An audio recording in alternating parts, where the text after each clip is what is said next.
अभी तक उन दोनों के बारे में कुछ पता नहीं चला। वो लंदन में है, ये हम सब जानते हैं, लेकिन अब हम लंदन में हैं, वो भी ये जानता है। कौन? टाइगर। टाइगर और जोया को रॉ और आईएसआई की फाइल्स में गुमशुदा करार कर दिया गया। टाइगर के सारे पासपोर्ट हमने कैंसिल कर दिए हैं। वो अब जैसे ही तुम पासपोर्ट साथ गुजरेगा हमें फौरन पता चल जाएगा सर। टाइगर तुम्हारी तरह इडियट। क्या टाइगर बचा पाएगा गोपी को? कैसे हुई मोनिका की मौत? टाइगर ने कैसे बचाया आईएनएस विक्रम आदित्य को डूबने से? टाइगर 3 बॉलीवुड की अपकमिंग एक्शन थ्रिलर फिल्म होने वाली है। ये फिल्म टाइगर फ्रेंचाइजी का 3rd पार्ट होने वाली है। टाइगर 3 हिंदी के साथ साथ तमिल और तेलुगु लैंग्वेजेस में भी रिलीज होगी। इस फिल्म के मेन लीड में सलमान खान और कैटरीना कैफ देखने को मिलेंगे। कुछ खबरों के मुताबिक टाइगर 3 में मेन एंटागनिस्ट के रूप में इमरान हाशमी देखने को मिल सकते हैं। जैसा कि हमने आपको पिछली वीडियो में बताया था दोस्तों कि टाइगर यानी सलमान खान और गोपी यानी रणवीर शौर्य को घोस्ट यानी इमरान हाशमी को पकड़ने का टास्क दिया जाता है। इस मिशन में इनका साथ सीआईए की एजेंट मोनिका भी देती है। ये तीनों मिलकर अफगानिस्तान जाते हैं जहां पर घोस्ट गोपी को किडनैप कर लेता है। शिनॉय यानी गिरीश कर्नाड के ऑर्डर्स को मानते हुए टाइगर मोनिका के साथ गोपी को बचाने के लिए निकल पड़ता है। अब आगे टाइगर और मोनिका सबसे पहले उसी फिजिसिस्ट के पास जाते हैं जिसने न्यूक्लियर डिवाइस बनाने में घोस्ट की मदद की होती है। टाइगर के टॉर्चर करने पर वो फिजिसिस्ट उन्हें बताता है कि घोस्ट गोपी को लेकर अफगानिस्तान के चाहबार पोर्ट पर लेकर गया है। टाइगर उसे घोस्ट के प्लान के बारे में पूछता है, तब फिजिसिस्ट कहता है उसे घोस्ट के प्लान के बारे में कुछ नहीं पता। उसका काम सिर्फ न्यूक्लियर डिवाइस बनाने में घोस्ट की मदद करना था। उस फिजिसिस्ट से जितनी हो सकती थी उतनी जानकारी लेने के बाद टाइगर उस फिजिसिस्ट को गोली मार देता है, जिसके बाद टाइगर और मोनिका चाहबार के लिए निकलते हैं।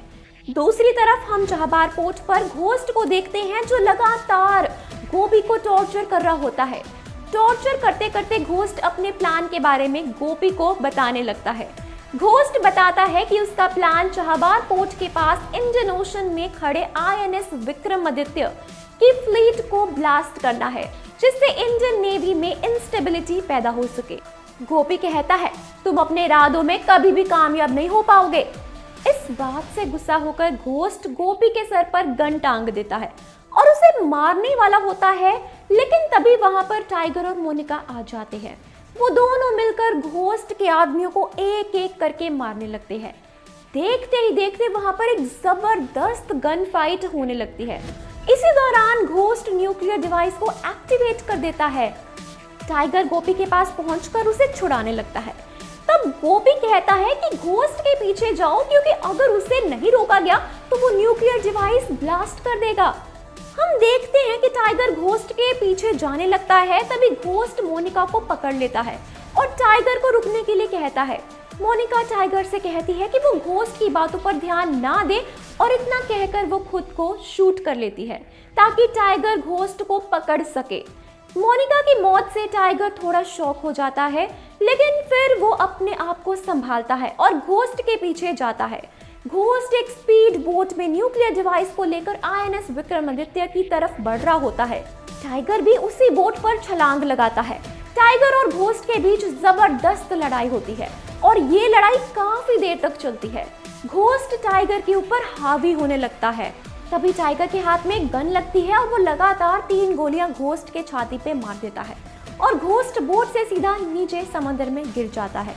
टाइगर उस स्पीड बोट को दूसरी डायरेक्शन में ले जाने लगता है ताकि वो आईएनएस विक्रमादित्य से दूर जा सके। और जब न्यूक्लियर डिवाइस के ब्लास्ट होने में ज्यादा टाइम नहीं बचा होता तो टाइगर उस न्यूक्लियर डिवाइस को समंदर में फेंक देता है। तभी इंडियन नेवी का एक हेलीकॉप्टर टाइगर के पास आता है और वो उस हेलीकॉप्टर पर चढ़कर उस बोट को छोड़ देता है और टाइगर जैसे ही वहां से थोड़ी दूर जाता है समंदर में बहुत बड़ा ब्लास्ट होता है, जिसकी वजह से समंदर में सुनामी आती है। लेकिन आईएनएस विक्रमादित्य एकदम सुरक्षित होता है। एंड में हम टाइगर को हेलीकॉप्टर से जाते हुए देखते हैं और इसी के साथ ये कहानी यहीं पर एंड होती है। फिर दोस्तों क्या कहना है आपका इस कहानी के बारे में, हमें कमेंट्स में जल्दी से बताएं।